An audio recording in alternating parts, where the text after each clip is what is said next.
until I became Muslim. It was Islam that, to me, made sense of everything. And it was trying to convey that, which was the reason behind my books. I always believed in continuity in the chain of prophethood. I always believed, without it needing to be explained to me, I always believed that Moses was a prophet and that Jesus was a prophet. I always believed that. But when I found Moses speaking of 3 prophets to follow, and the Jews are still waiting for those 3 prophets, this is no mystery. And then I found Jesus Christ speaking of 1 more prophet to follow, it raised a very big question in my mind. Okay, Moses spoke of 3 prophets to follow. John the Baptist we have to count as 1. Jesus Christ we have to count as 2. And that leaves a 3rd. And then you find Jesus Christ speaking of a final prophet. And a lot of people are going to say, where did he do that? Where did Jesus Christ speak of the final prophet? Read my book and you'll know. But the point is, this is why Christianity is a messianic religion. For 2,000 years, people have been looking for the completion of the prediction. And that was the question in my mind. Moses spoke of 3, we have 2. Jesus spoke of the last one also. Who is that last one? When I studied the life of Muhammad, peace be upon him, and when I learned about Islam, that fit the niche for me. That made sense. And that, to me, explained the continuity of the chain of revelation up to its completion. Tell us, Dr. Brown, we went from atheism to trying to make Christianity fit to Islam. They want to know what happened. How did you stumble across Islam and accept all the tenets and the teachings, and now you're a Muslim? Well, basically I had all of these unresolved questions in my mind. I believed in God as one God. I never believed in the Trinity. I believed in Jesus Christ as a man, and as the man, the second to last, the one who predicted the final prophet. And I didn't believe in him as God or Son of God. I believed in the chain of prophethood.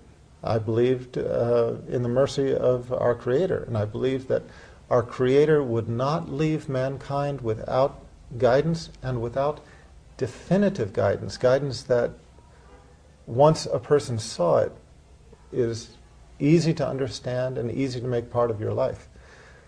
I gave up on Christianity. I studied and studied and studied until the point where I felt hopeless, basically. I felt I could not find any Christian sect that represented my beliefs. And a lot of you out there know exactly what I'm talking about. A lot of you out there are in the exact same position. You have studied, you have looked, you have certain beliefs, you know what I'm talking about. You have not been able to find a church that in its completeness embodies those beliefs. And I'm just telling you that when I studied Islam, when I learned about Islam, read the Holy Quran, I read a book by Martin Lings called Muhammad, his life based on the earliest teachings. And those books just clarified everything for me. That's when I became Muslim. So, Dr. Brown, now you're a Muslim. Tell us, many people, they assume that, a Muslim is someone with a, well, you do have a beard, but a turban. I didn't always. Someone from living in Arabia. Well, you do live in Arabia. But tell us some of these stereotypes, some of these misconceptions people have. I'm sure you've dealt with them, but when we look at you, you're a doctor. You look like a very well dressed, intelligent human being. Who wants what everyone else wants. Tell us, some of the misconceptions that people have and how this is far from the truth. Can you share some of these things that you've come across? And I think the easiest way I can put it is the observation of one of my Muslim friends. When they came to the West and saw how we were living in America and how we were living in England, they just said everything's upside down. And I can't put it better. Everything I feel is exactly upside down to my understanding. In the West, Islam is portrayed with a media bias that is no mystery to anybody who has studied it. I was raised to believe that Muslims were a bunch of towel-headed terrorists riding camels out in the desert, planning on how next they're going to destroy Western civilization. And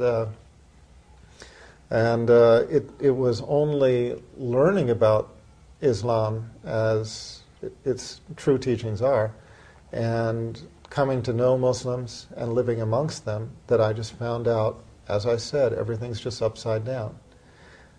Look, you find good and bad people everywhere. You can't avoid that. You find good and bad people everywhere. And it's from the bad people, it's from picking up on the example of the bad people that the media can spin things any way it wants to. But the fact of the matter is, the vast majority of people in all walks of life are basically good people. They basically want the same things. They want to go to bed at night knowing that they have a peaceful night ahead of them with, in the security of their homes, that they're not going to be attacked in any particular way. They want to wake up to a morning of hope and promise where they can go out and earn a decent livelihood for their family. They want to kiss their kids and send them off to school, knowing that they're not going to face any kind of persecution or problems, either going or coming. They want to have a normal life. That is the vast majority of all humanity. You get a few bad people, the media grabs a hold of that and spins it the way they want to. And what I found was just that. I just found that everything I'd ever heard was media spin, just trying to make Islam look bad. And the real truth was that I just found that Muslims were my family. The vast majority of them, I felt, have softer hearts, better manners, just more kindness and more of that humanity that I was looking for. In the West, to me, things are getting harder. People's hearts are getting hardened. They're not as generous with one another.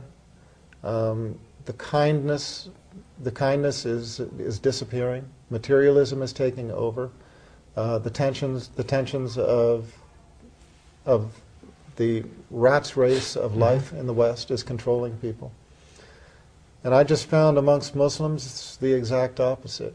I found these things I told you and more. And the living example of Islam is an example of modesty. It's an example of kindness, generosity, truthfulness, and most of all, it's the example of submission to our Creator. And that, to me, is life the way it's supposed to be lived. It's very simple. I'd like to thank you, Dr. Brown, for being with us. My pleasure. You can visit Dr. Brown at leveltruth.com. Leveltruth.com or 8thscroll.com. 8th Scroll is spelled exactly as the book, EIGHTHSCROLL.com. And I'd like to thank you for tuning in to another episode of The Deen Show. I hope you've enjoyed this week's show with Dr. Brown. You've got to learn about Islam coming to the source. Islam simply means submission and surrender to one God alone, submitting to Him on His terms. And a Muslim is one who does the action of Islam.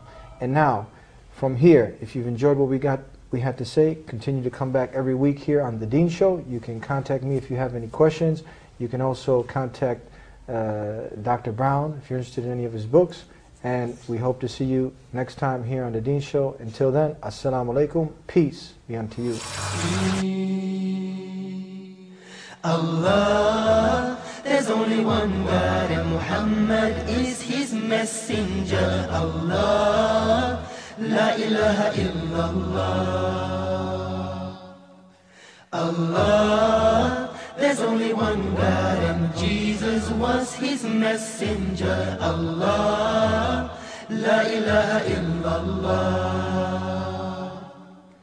Allah, there's only one God and Moses was His messenger. Allah, La ilaha illallah. Allah, there's only one God and Abraham was his messenger. Allah, La ilaha illallah.